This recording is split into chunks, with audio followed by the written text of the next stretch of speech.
Bonjour, dans cette nouvelle vidéo, donc dans laquelle on va essayer de résoudre ce petit problème. Dont le principe est simple, c'est d'utiliser, si vous voulez, donc toutes les opérations mathématiques, seule donc la racine cubique qu'on ne doit pas utiliser. Bien sûr, entre ces nombres-là, que ce soit 3 0, 3 1, 3 2 jusqu'à 3 10, pour avoir toujours le résultat égal à 6. Bien sûr, donc on n'a pas le droit d'utiliser par exemple différent, donc il faut que ça soit égal à 6. On n'a pas le droit de rajouter donc des nombres. Sinon, le reste, on pourra utiliser ce que vous voulez du moment où ça va donner donc le résultat, ça doit être 6, d'accord? Donc là, vous pouvez faire une pause sur la vidéo, donc vous pouvez commencer par essayer. Bien sûr, vous pouvez essayer dans le désordre. D'ailleurs, c'est ce qu'on va essayer de faire dans cette vidéo. On va commencer par des cas simples jusqu'à donc un niveau supérieur. Ça marche? Donc c'est parti. Donc comme je disais, donc, vous pouvez faire pause avant de voir la solution de ce problème. Donc comme je disais, donc on va commencer par le cas le plus simple ici, c'est donc une combinaison avec 3 2 pour avoir un 6. Là, ça va être très facile, bah, tout simplement on va faire 2 plus 2 plus 2, et là, le résultat, ça va être 6, d'accord? Donc après, on va essayer de choisir donc la deuxième combinaison avec les 6, ça va faire 6. Bah là, c'est pareil, donc on pourra faire par exemple 6 plus 6 moins 6, on pourra faire 6 moins 6 plus 6, ou bien moins 6 plus 6 plus 6. Tout ça, ça va donner donc le résultat, ça va être 6, d'accord? On pourra même faire autre chose, donc on pourra faire par exemple 6 fois 6 divisé par 6. Là, il faut faire attention, donc lorsqu'on a un mélange entre la multiplication et la division, il faut commencer le calcul de gauche vers la droite, c'est dans le sens d'écriture. Donc là, on doit faire d'abord 6 fois 6, ça va faire 36.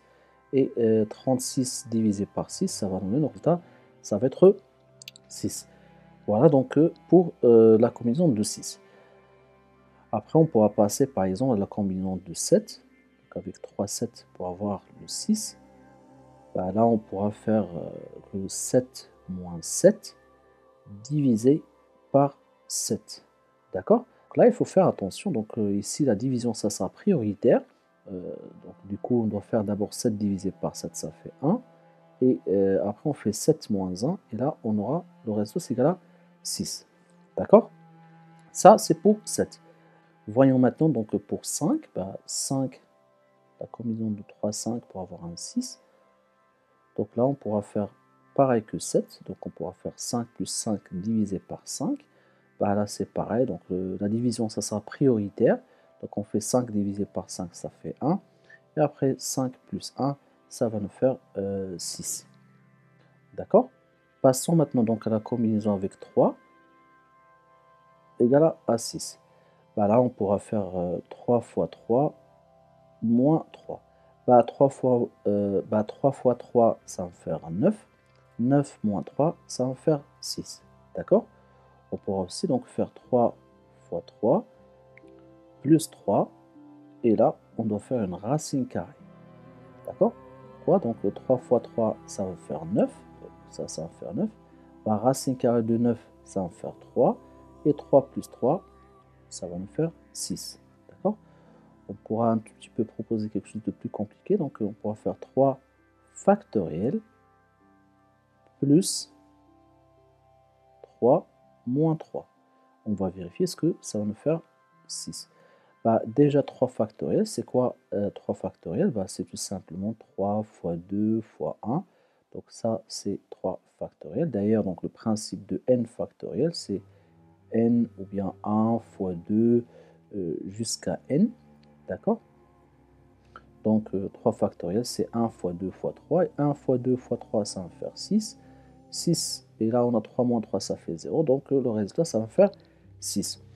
On pourra aussi faire donc 3 factoriel fois 3 divisé par 3. Parce que donc ça va me faire 6.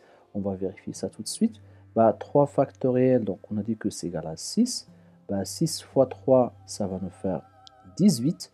18 divisé par 3, ça va nous faire 6. Voilà pour les différentes combinaisons qu'on peut faire, bien sûr, pour avoir un 6. Bien sûr, la plus simple, bah, ça sera celle-là, si vous voulez. Passons maintenant donc à la combinaison de 9 pour avoir le 6. Bah, là, on va faire tout simplement donc une racine donc, pour chaque 9. Et bien sûr, donc on aura à chaque fois, ça sera 3. Et là, toutes les solutions qu'on a proposées pour la combinaison de 3 pour avoir un 6, bah, elles seront valables dans ce cas-là. Donc on pourra faire racine carrée de 9 fois racine carrée de 9 moins racine carrée de 9. Donc ça va me faire 3 fois 3 moins 3. Bah, ça va me faire 9 moins 3, ça va me faire 6. On pourra aussi faire donc racine carrée de 9 fois racine carrée de 9 divisé par racine carrée de 9.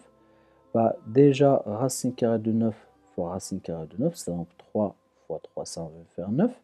9 divisé par racine carrée de 9 qui est à 3, donc ça va faire 3. Bien sûr, donc le résultat de tout ça, qui est le résultat de ça, ça va donner donc un 3. Bah, 3 factoriel, donc là, si on fait 3 factoriel, ça va me faire égal à 6. Donc là, voilà une proposition. Donc, par exemple, pour avoir le 6 à partir du 9, mais quand même, donc on garde la première qui sera la plus simple possible. D'accord? Donc passons par exemple à 4 pour avoir le 6. Pareil, donc on va faire avec la racine carrée de 4. Bah là, donc on obtient un 2 plus 2 plus 2. Et là, on aura 6. On pourra aussi donc faire 4 moins 4 divisé par 4. Bah, 4, bah, 4 divisé par 4, ça fait 1. 4 moins 1, ça fait 3. Bah, si on fait donc 3 factoriel, comme on a expliqué, donc on aura égal à 6. On pourra faire aussi, si vous voulez, donc on pourra faire racine carrée de 4 plus 4 divisé par 4. Là, pareil, donc on aura, là c'est égal à 2. Là, on commence par la division, donc ça va faire 4 divisé par 4, ça fera 1. 2 plus 1, ça fait 3. Donc si on fait factoriel, donc on aura 6. D'accord? Sinon, on pourra garder donc la première, ce sera la solution la plus simple possible. Passons maintenant à une combinaison avec le 1 pour avoir le 6. Bah là, donc on pourra tout simplement, pour avoir 3, c'est facile. On fait 1 plus 1 plus 1, bah on aura 3. Et après, on fait donc 3 factoriel et ça va nous faire le 6. Maintenant, avec la combinaison de 0, donc 0 plus 0 plus 0 égale à 6. Bah là, on doit faire tout simplement 0 factoriel chaque fois. Il faut faire attention que 0 factoriel, c'est égal à 1. D'accord? Donc, si on fait 0 factoriel, ça va faire 1, plus 1, plus 1. Donc, on aura 3. Bah, si on fait 3 factoriel, on aura 6. D'accord? Donc, pour 0, on fait 0 factoriel plus 0 factoriel plus 0 factoriel. Entre parenthèses, donc factoriel de 3, bien sûr, ça va faire le 6. Pour finir, donc avec la combinaison de 8. Donc, on a 8, 8 et 8. Et ça doit faire 6. Donc déjà, on va commencer par ici, on va faire une addition de 8 plus 8, ça va faire 16. La racine carrée de 16, ça va nous faire 4. La racine carrée de 4, ça va nous faire 2. 8 moins 2, ça va nous faire 6. Donc je répète, donc ici, ça va donner donc 16. La racine carrée de 16, c'est égal à 4. Donc j'aurai racine carrée de 4 qui est égal à 2. D'accord? Et bien sûr, 8 moins 2, ça va nous faire 6. On pourra aussi donc faire donc 8 plus 8 divisé par 8. Bah, 8 divisé par 8, ça fera 1. 8 plus 1, ça va faire 9. Bah, racine carrée de 9, ça va nous faire 3. Et après, si on fait 3 factoriel, bah, ça va nous faire 6. Donc je répète, bah, 8 divisé par 8, ça va nous faire 1. 8 plus 1, ça va faire 9. Racine carrée de 9, ça va nous faire 3. Et 3 factoriel, ça va nous faire 6. Donc là, j'aurai 1 plus 8 avec une racine factorielle. Donc j'aurai racine carrée de 9 factoriel. Et racine carrée de 9 factoriel, c'est égal à 3 factoriel. Ça va donner 6. Voilà, donc j'espère donc, que c'est clair cette vidéo. Et j'espère que vous avez réussi donc à trouver les 11 solutions pour avoir de 6.